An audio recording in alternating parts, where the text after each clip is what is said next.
अक्सर आप लोग एक सवाल पूछते रहते हैं कि संसद में दिए गए बयान को कोर्ट में चुनौती क्यों नहीं दी जा सकती है।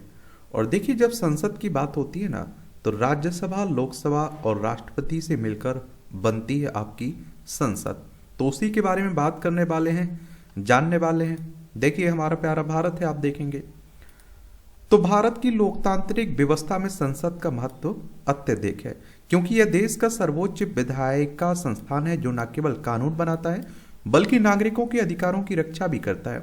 संसद में होने वाली चर्चा, बहस और विचार विमर्श न केवल राजनीतिक गतिविधियों का हिस्सा होते हैं बल्कि यह देश के भविष्य को आकार देने के लिए महत्वपूर्ण फैसले भी लेते हैं। लेकिन आप क्या जानते हैं कि संसद में दिए गए किसी भी बयान को अदालत में चुनौती नहीं दी जा सकती है। यह सवाल समझने के लिए हमें भारतीय संविधान के अनुच्छेद 105 और संसद की कार्यप्रणाली के बारे में विस्तार से विचार करना होगा। और देखिए, कोर्ट, सुप्रीम कोर्ट हमारी सर्वोच्च अदालत है। संविधान के अनुच्छेद 124 के तहत सुप्रीम कोर्ट की स्थापना की बात की गई है।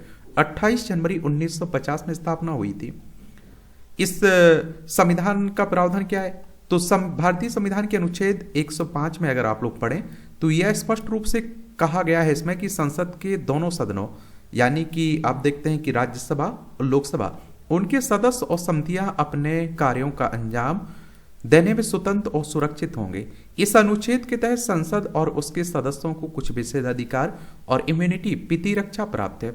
इसका मुख्य उद्देश्य यह है कि संसद की कार्यवाही स्वतंत्र रूप से हो सके और किसी भी बाहरी दबाव या हस्तक्षेप से उसे प्रभावित ना किया जा सके और वो अपनी बातें निष्पक्ष तरीके से बिना डर के रख सके।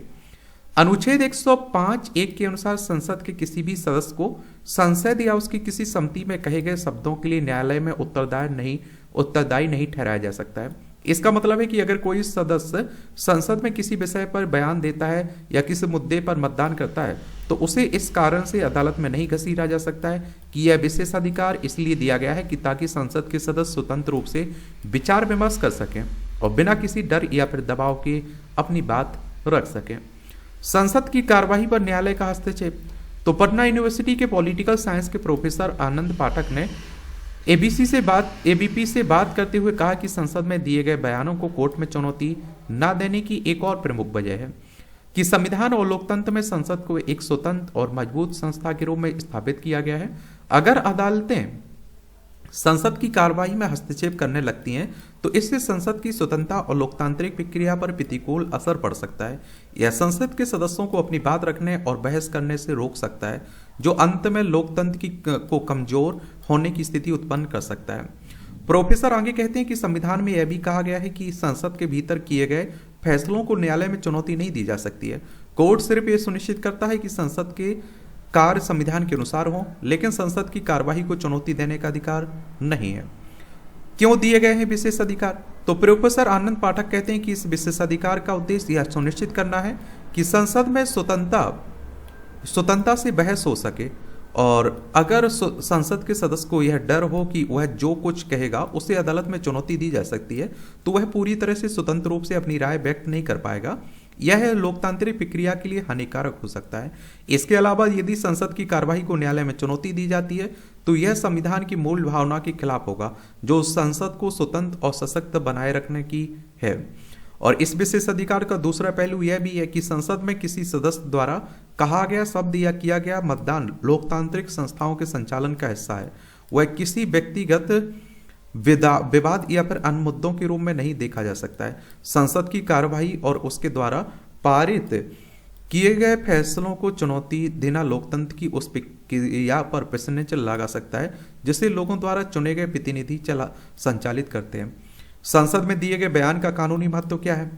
तो हालांकि संसद में दिए गए बयानों को अदालत में चुनौती नहीं दी जा सकती है, इसका यह मतलब ये नहीं है कि संसद के सदस्य या समितियां किसी भी तरह की गलत या फिर अपमानजनक बात बोलने के लिए स्वतंत्र हैं।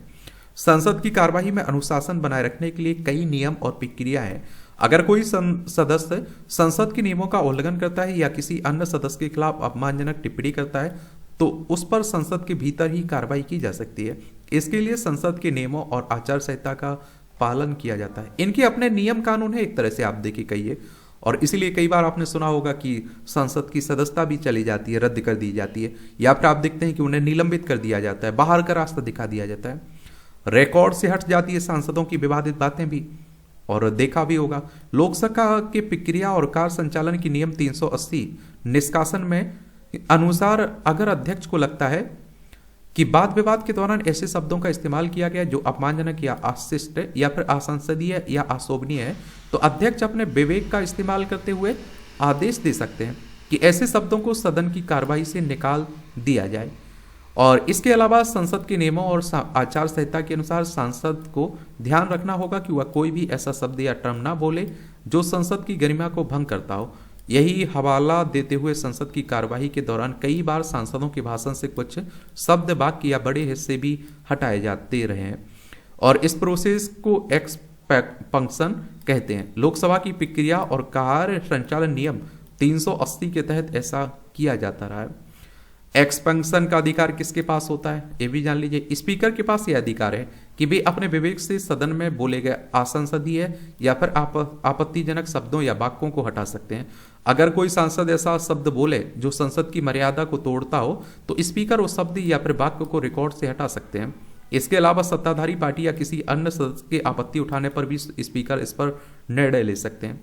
क्या विवादित बयान देने वालों पर एक्शन हो सकता है? वैसे तो सदन में अपनी बात रखने या किसी मुद्दे का विरोध करने की पूरी आजादी है, लेकिन इस दौरान भाषा का ध्यान रखना बेहद जरूरी है। संविधान के अनुच्छेद 105(2) के अनुसार किसी भी सदन में कही गई बात पर कोर्ट में कार्रवाई नहीं हो सकती। मेंबर ऑफ पार्लियामेंट को केवल उस पार्टी या फिर विपक्ष की पार्टी लताड़ लगा सकती है। इसके अलावा कारण बताओ नोटिस दिया जा सकता है। सही वजह न दिखाने पर पार्टी संबंधित नेता पर कार्रवाई भी कर सकती है।